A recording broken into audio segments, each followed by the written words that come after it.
Hey guys, I'm a health visitor in England. Let's talk about you put your baby down or your toddler down and they're taking ages to fall asleep. They're not crying for you, but they're walking around their crib, they're crawling around their crib, they're talking, they're singing, they're just disrupted.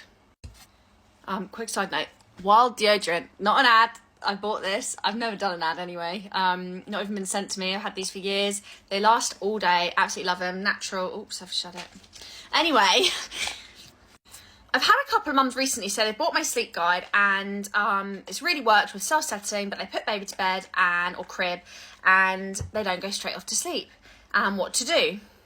They're not crying, they're not calling out, they're not disturbed, they're just making a lot of noise and practicing those skills. And I always suggest to parents, leave them. Unless they're crying or unhappy or unsettled in particular, you can tell when they're not happy, leave them. When they go into their crib, this is their time to be practicing those skills. They're kind of unconsciously going through what they've learned. This is when they might be crawling around their crib or sofa surfing around the edge or talking or babbling. This is their only opportunity. They're in a dark space in their room alone, that their brain's going over the things that they've learned. Their brains are on rapid fire all the time, learning. If they cry or whine or moan, yes, you can go into them. But other than that, leave them.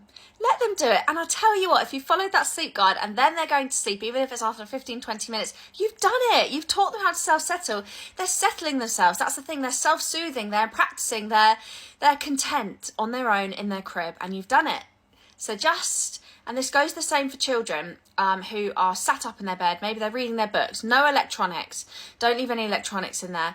My little one, I say to him, when they're older, you treat the room like the crib. So make sure there's nothing in there that's too stimulating. So my little one, sometimes she'll be playing in there. I've done story, we've done bedtime. I've tickled her arm for 5 minutes. She's not settling off. She's got really low sleep needs. She doesn't need as much sleep as my eldest. And sometimes I go into her room and it's still 8 o'clock, she's reading a book and I say to her, come on, Bubs, let's try and snuggle down now. She goes to bed, fine. I've given her that opportunity in her room to play. Like I said, there's no electronics in there. There's nothing she can do that's overstimulating other than reading or maybe playing with some dollies. And that's her way. She's self-soothing. She may not be laying in her bed. It may not be the traditional way of in bed, asleep straight away. But she's soothing herself and she's regulating those emotions herself. And then she usually takes herself off to bed and goes to sleep. She's not allowed out her room. Same with babies in cribs. They're doing that in their crib. They're self-soothing. Leave them. Let them give it a go.